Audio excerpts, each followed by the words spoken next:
अस्सलाम वालेकुम। मैं डॉक्टर हुमा चिश्ती लाहौर से अपने YouTube channel homeo doctor Huma पे आपको खुशामदीद कहती हूँ। आज का टॉपिक है डिप्रेशन के बारे में बात करूँगी कि डिप्रेशन एक मेंटल इलनेस है, मेंटल डिसऑर्डर है। क्या होता है कि it is a self doubt कह सकते हैं हम कि फीलिंग ऑफ स्वेयर डिजेक्शन, यानी पेशेंट जो है डाउट का शिकार होता है अपनी पर्सनालिटी के बारे में, उसको खुद एतमादी की कुछ कमी होती है, ये चीज़ है। और सेल्फ डिजेक्शन में ये आ जाता है कि उसे ऐसे लगता है कि जैसे उसको ठुकरा दिया गया है, इस किस्म की कैफियत होती हैं। और ये चीज़ लेस इंटरेस्ट पाया जाता है उसका प्लेयर्स में, यानी कि लाइफ की जो प्लेयर होती है उसको भी वो इंजॉय नहीं कर सकता। उसको खौफ होता है, ड्रेड्स होते हैं डिफरेंट किस्म के, अपनी एफर्ट्स के हवाले से, अपनी रिस्पॉन्सिबिलिटीज़ के हवाले से ये चीज़ें पाई जाती हैं। डिप्रेशन आजकल का बहुत बड़ा फिनोमिना है जिसने डिस्टर्ब करके रखा हुआ है और हर कोई इस चीज़ का शिकार नज़र आता है। मेंटल कंडीशन है, जैसा कि मैंने स्टार्टिंग में ही बताया, इसमें शदीद किस्म की डिस्पोंडेंसी पाई जाती है, नाउमीदी, होपलेसनेस होती है। इसके अलावा क्या होता है, फीलिंग ऑफ इनएडिकेसी होती है और गिल्ट की फीलिंग पाई जाती है। या तो किसी किए गए काम का जो है वो परेशानी पाई जाती है कि ऐसा क्यों हो गया, एक गिल्ट सा पैदा हो जाता है। या ये कि वो गैर मुतमईन सी कैफियत रहती है कि तसल्ली बख्श नहीं होता पेशेंट, सेटिस्फेक्शन नहीं उसके अंदर होती और लैक ऑफ एनर्जी हो जाती है इसकी वजह से। और फिर क्या होता है कि इसके या तो एपेटाइट में या फिर स्लीप में डिसऑर्डर्स देखने में आते हैं। इसके अलावा बहुत सारी पर्सनैलिटी चेंजेस पैदा हो जाते हैं। पेशेंट ना तो अपने प्रेजेंट से मुतमईन होता है, ना अपने पास्ट से और ना ही फ्यूचर से, क्योंकि पास्ट के हवाले से वो गमज़दा रहता है। और फ्यूचर की बात की जाए तो डिफरेंट किस्म के वसवसों का शिकार होता है, डिफरेंट किस्म की परेशानियां उसे घेरे हुए होती हैं कि न जाने आइंदा क्या होगा। इस किस्म की फीलिंग्स का शिकार रहता है और वो डिप्रेसिव कंडीशन में चला जाता है। The election of lower something, यानी कि लो मूड होता है इसमें, कि लोअर समथिंग होता है यानी कि नीचे का होना शुरू हो जाता है। पेशेंट का माइंड जो है वो डिजेक्शन की तरफ जाता है, लो मूड की तरफ जाता है। वो इंजॉय नहीं कर सकता लाइफ को जैसे कि सब लोग नॉर्मल रूटीन में कर सकते हैं। हम कह सकते हैं it is a mood disorder, यानी मूड पेशेंट का स्विंग करता है। कभी वो हंसता है, कभी वो रोता है, कभी वो इंजॉय करता है किसी सिचुएशन को और कभी नहीं कर सकता, बिकॉज़ ये चीज़ उसके इख्तियार में नहीं होती। इसमें फीलिंग ऑफ सैडनेस भी हो सकती है, फीलिंग ऑफ लॉस भी हो सकता है, फीलिंग ऑफ एंगर भी हो सकती है। सैडनेस में हम देख सकते हैं कि ऐसा भी होता है कि पेशेंट का कोई फैमिली पर्सन जो है वो उससे जुदा हो जाए, या ये कि किसी का डेथ हो जाती है, तो इस चीज़ का जो है सैडनेस उसको प्रिवेल कर जाती है, उसके माइंड पे ये चीज़ तारी हो जाती है और वो बर्दाश्त नहीं कर सकता, ये चीज़ उसको तंग करने लगती है। ये भी डिप्रेसिव कंडीशन में आ जाता है। फिर किसी चीज़ का लॉस हो जाना, इसमें भी ये लॉस शामिल है कि नियर एंड डियर वंस का चले जाना। इसके अलावा लॉस जो है वो कारोबार का हो सकता है, प्रोफेशन के हवाले से कोई लॉस हो सकता है, और ये कि तालीमी कैरियर के हवाले से हो सकता है, कोई फेलियर आ जाए तो ये लॉस बर्दाश्त नहीं होता और डिप्रेसिव कंडीशन में पेशेंट चला जाता है। फिर ये कि एंगर जो है, यानी कि ऐसी कैफियत जिनको आप किसी के सामने शो नहीं कर सकते, तो इस तरह से होता है कि वो अंदर ही अंदर सहने के बाद पेशेंट की कंडीशन डिप्रेसिव हो जाती है और वो पर्सनैलिटी चेंजेस आने लगते हैं उसके अंदर। ये चीज़ जो है वो इस चीज़ को बार बार सोचता रहता है, इसने मुझे ये कहा, अगर ये ऐसा कहता तो मैं इसको ऐसे कहता, लेकिन वो कह नहीं पाता। ये चीज़ें जो उसके अंदर ही अंदर इकट्ठी होती रहती हैं, मेलनखोलिक स्टेट में चली जाती हैं, डिल्यूजन्स पैदा करती हैं, ओवर थिंकिंग पैदा होती है। ओवर थिंकिंग हमेशा जो है वो प्रॉब्लम का बायस होती है।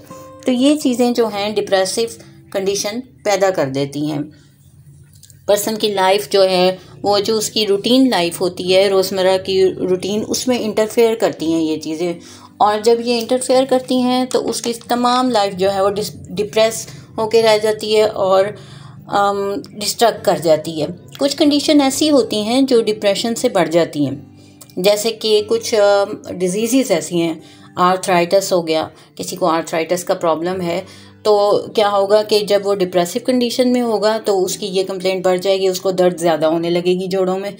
या कोई अस्थमेटिक पेशेंट है, यानी कि दमे का मरीज़ है, तो उसको डिप्रेशन हुआ एकदम से या किसी चीज़ की वजह से पहले ही डिप्रेशन का शिकार है, तो उसकी ये कैफियत मज़ीद बढ़ जाएगी, उसको सांस लेने में तंगी होने लगेगी, सही तौर पे सांस नहीं ले सकेगा और अस्थमेटिक कंडीशन ज़्यादा हो जाएगी। इसी तरह अगर कोई कार्डियोवैस्कुलर डिजीज़ का जो है वो शिकार है, यानी कि हार्ट का प्रॉब्लम है, तो उसमें भी ऐसा होता है कि हार्ट पेन ज़्यादा हो जाएगी, उसको एंजाइना होने लगेगा डिप्रेसिव कंडीशन की वजह से, कि डिप्रेशन जो है वो कॉज कर देता है। फिर ये है कि जैसे अगर कैंसरियस प्रॉब्लम्स हैं, यानी कैंसर का पेशेंट है, तो उसमें ऐसा होगा कि उसकी भी जो भी प्रॉब्लम उसको है वो उसकी एक्सीड कर जाएगी, उसमें ज़्यादा प्रॉब्लम आने लगेगी, शिद्दत आ जाएगी, इंटेंसिटी आ जाएगी। डायबिटिक प्रॉब्लम है तो क्या है कि शुगर के मरीज़ के साथ क्या होगा, कोई डिप्रेशन आया तो क्या होगा कि उसकी शुगर अप एंड डाउन हो जाएगी, यानी कि किसी न किसी तरह से डिप्रेशन इसके साथ को रिलेट करेगा। इसी तरह ओबेसिटी अगर है, यानी कि मोटापा है, तो वो भी जो है ये होता है कि डिप्रेशन अगर बहुत ज़्यादा है तो पेशेंट अपनी बिल्कुल केयर नहीं कर रहा है, ना खाने की रूटीन है उसकी, ना पीने की रूटीन है। और डिप्रेशन में बाज़ औक़ात ऐसा होता है कि कोई बात सोच रहा है, कोई परेशानी है, तो उसकी वजह से बगैर सोचे समझे खाता जाएगा बैठा हुआ, तो ये चीज़ जो है ओबेसिटी कॉज कर देती है।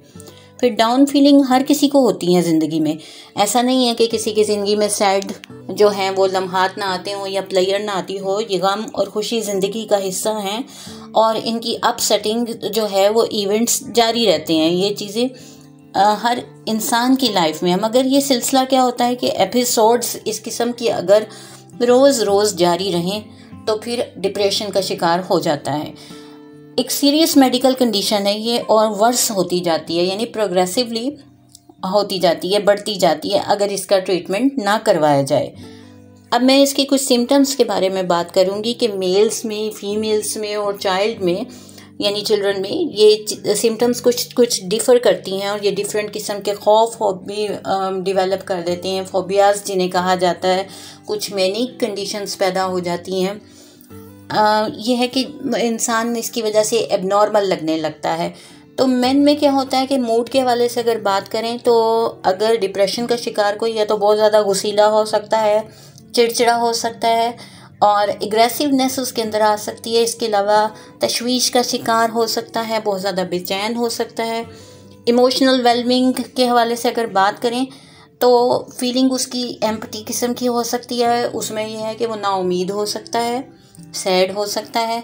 अगर बिहेवियर की बात करूं तो बिहेवियर में क्या होता है कि उसको लॉस ऑफ इंटरेस्ट होगा लाइफ के हवाले से, ना वो प्लेयर को फील करेगा, ना खुशी को, ना गम को, ना उसका अपनी फेवरेट एक्टिविटीज़ में कोई इंटरेस्ट होगा।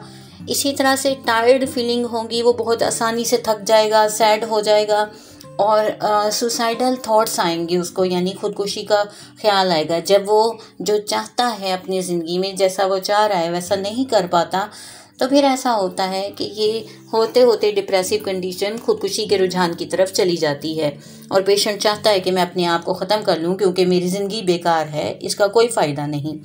इसके अलावा यूजिंग ड्रग्स, या फिर वो ड्रग्स यूज़ करना शुरू कर देगा इस तरह से, या बहुत ज़्यादा ड्रिंकिंग करने लगेगा, हाई रिस्क एक्टिविटीज़ में शामिल हो जाएगा जो डेंजरस होती हैं इस किस्म की, या फिर सेक्सुअल इंटरेस्ट उसका बहुत ज़्यादा हो जाएगा। तो उसमें क्या होगा कि डिज़ायर या तो रिड्यूस हो जाएगी या लैक ऑफ परफॉर्मेंस पाई जाएगी, ये चीज़ होगा डिप्रेशन की वजह से।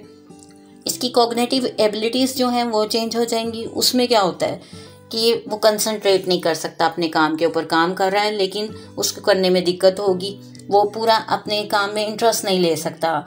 गुफ्तगू कर रहा है तो उसके ऊपर कंसंट्रेशन नहीं है, कोई बात कर रहा है वो सुन तो रहा है लेकिन उसके दिमाग में नहीं जा रही कि वो क्या कह रहे हैं। इस तरह डिले रिस्पॉन्स करेगा, आपने बात की है उसी टाइम आपको जवाब नहीं देगा। इसी तरह स्लीप पैटर्न्स की अगर बात की जाए तो उसमें क्या होगा, या तो नींद बिल्कुल नहीं आएगी, इंसोम्निया का शिकार हो जाएगा, या बेचैन किस्म की नींद होगी, जागेगा सोएगा इस तरह होगा, या फिर बहुत ज़्यादा सोएगा। ये भी हो सकता है कि पूरी रात सोए ही ना, ये चीज़ें होती हैं। फिर फिज़िकल वेलबींग की अगर बात करें तो थकावट का शिकार रहेगा, फटीग रहेगी, सर दर्द रह सकता है, डाइजेस्टिव प्रॉब्लम आ सकते हैं क्योंकि उसकी जो भूख है, मैंने आपको बताया कि वो डिस्टर्ब होगी, हो सकता है कि उसे भूख लगे और हो सकता है बिल्कुल ना लगे, तो इसकी वजह से भी ऐसा हो सकता है। फीमेल्स की अगर बात की जाए तो फीमेल्स में मूड की बात करें तो वो बहुत ज़्यादा चिड़चिड़ापन इनके अंदर भी आ जाता है। इमोशनल हवाले से अगर इनकी बात करें तो नाउम्मीद नज़र आएंगी, एंग्शियस हो जाएंगी, बहुत सैड बिहेवियर होगा इनका, बहुत ज़्यादा उदास होपलेस किस्म की, और एक्टिविटीज़ में लॉस ऑफ इंटरेस्ट होगा, किसी एक्टिविटी में कोई हिस्सा नहीं लेंगे। या फिर यह है कि सोशल जो एंगेजमेंट्स हैं, यानी कि लोगों के साथ मिलना जुलना, इसमें बिल्कुल विड्रॉ हो जाएंगे, लोगों से बिल्कुल ला ताल्लुक़ हो जाएंगे और ख़ुदकुशी का रुझान होने लगेगा, बिल्कुल अकेला रहना चाहेंगी। इसी तरह कोग्निटिव एबिलिटीज़ की बात अगर करूँ तो सोचने और बात करने की जो सलाहियत है वो डाउन होती जाएगी, स्लो होती जाएगी। स्लीप पैटर्न्स की बात जैसे मैंने पहले की थी तो वो डिस्टर्ब होंगे, जैसे आदमियों में इसी तरह फीमेल्स में भी होगा कि डिफ़िकल्टी होगी सोने में, सुबह जल्दी उठ जाएंगी या फिर देर तक सोएंगी, इस तरह की प्रॉब्लम आएंगी। फिज़िकल वेलबींग के हवाले से बात करूँ तो एनर्जी लेवल इतना कम हो जाएगा कि ज़रा सा काम करेंगे थक जाएंगे, जी नहीं जाएगा, छोड़ के बैठ जाएंगे। ये चेंजेस आते हैं। फिर दर्द किसी भी किस्म की बहुत ज़्यादा हो सकती है, वेट चेंजेस आ सकते हैं, बहुत ज़्यादा मोटापा आ सकता है, बहुत ज़्यादा कमी आ सकती है वेट में, इस तरह हो सकता है। और एपिटाइट के पैटर्न्स चेंज हो सकते हैं, भूख बहुत ज़्यादा लग सकती है या भूख बिल्कुल ख़त्म हो सकती है, ऐसा हो सकता है। क्रैम्प्स अगर बॉडी में हैं तो वो बढ़ जाएंगे बहुत ज़्यादा। इसी तरह बच्चों की अगर बात करूँ तो बच्चों में क्या होगा कि उनके मूड जो हैं वो भी बहुत गुस्सा करेंगे, बहुत चिड़चिड़े हो जाएंगे, रोएंगे, चिल्लाएंगे, मूड स्विंग्स आएंगे। यानी इमोशनल हवाले से अगर बात की जाए तो उनकी वेलबींग जो है, जैसे इंटेंस किस्म की सैडनेस आ जाएगी, बहुत सैड होके साइड पे लग के बैठ जाएंगे, डेस्पेयर हो जाएंगे ना उम्मीद से। बिहेवियर उनका अगर देखें उसमें चेंजिंग क्या आएगी, या तो स्कूल ही नहीं जाएंगे, या फिर अगर तो इमोशनल हवाले से अगर बात की जाए तो बच्चों का ऐसा होगा कि स्कूल जाना ही नहीं चाहेंगे, अगर जाएंगे तो कोई फ्रेंड्स नहीं बनाएंगे या अपने बहन भाइयों को भी अवॉइड करेंगे, और मौत की तरफ जो है वो डेथ की तरफ उनका भी रुझान जाएगा, वो खुदकुशी वगैरह करना चाहेंगी। इसी तरह कंसंट्रेशन में डिफ़िकल्टी होगी, स्कूल की जो परफॉर्मेंसेस होंगी उनमें हिस्सा नहीं लेंगे और चेंज आ जाएगा उनके ग्रेड्स वगैरह में से। अब मैं कुछ कॉजेज़ के बारे में बात करूंगी कि मे बी बायोलॉजिकल हो सकती हैं, बायोलॉजिकल टू सर्कमस्टेंशियल हो सकती हैं, यानी कि फैमिली हिस्ट्री से भी ताल्लुक़ हो सकता है। और हाई रिस्क ये होता है कि अगर फैमिली में मूड डिसऑर्डर है तो फिर बच्चों में भी आने के चांस होते हैं। इसके अलावा अर्ली चाइल्डहुड में अगर कोई ट्रॉमा हो गया था तो उसकी वजह से भी ऐसा होता है कि ऐसे इवेंट होते हैं जो बच्चों के दिमाग में बिल्कुल समा जाते हैं और उसकी वजह से स्ट्रेस की कंडीशन पैदा हो जाती है और बॉडी में रिएक्शंस जो हैं वो इफ़ेक्ट करते हैं। फिर ब्रेन स्ट्रक्चर जो है उसमें कोई फ्रंटल लोब अगर एक्टिव ज़्यादा ना हो तो डिप्रेशन का ख़तरा होता है। फिर मेडिकल कंडीशंस कुछ इस किस्म की होती हैं, कुछ इलनेस इस किस्म की होती हैं और उनकी वजह से भी ऐसा प्रॉब्लम होता है। और हिस्ट्री ऑफ ड्रग होती है जिसकी वजह से ऐसा हो सकता है। रिस्क फैक्टर्स की अगर बात करूं तो लो सेल्फ इस्टीम जो है ये चीज़ कॉज करती है डिप्रेशन को। Personal history of mental illness हो तो उसकी वजह से भी हो सकता है। सर्टन मेडिकेशंस इसका शिकार हो सकते हैं इसकी वजह से पेशेंट। और ये है कि स्ट्रेसफुल इवेंट्स जो हैं वो कॉज करते हैं इस किस्म की प्रॉब्लम्स। फिर लॉस ऑफ लव्ड वंस, ये सब बातों का मैंने पहले जिक्र किया। और जैसे कि डिवोर्स हो जाती है किसी को, इस किस्म की प्रॉब्लम्स जो हैं, इस तरह के इवेंट्स बहुत इफ़ेक्ट करते हैं। बाज़ औक़ात थायराइड के प्रॉब्लम्स जो होते हैं उनकी वजह से ऐसा होता है, या विटामिन डी की डेफिशिएंसी की वजह से ऐसा हो सकता है।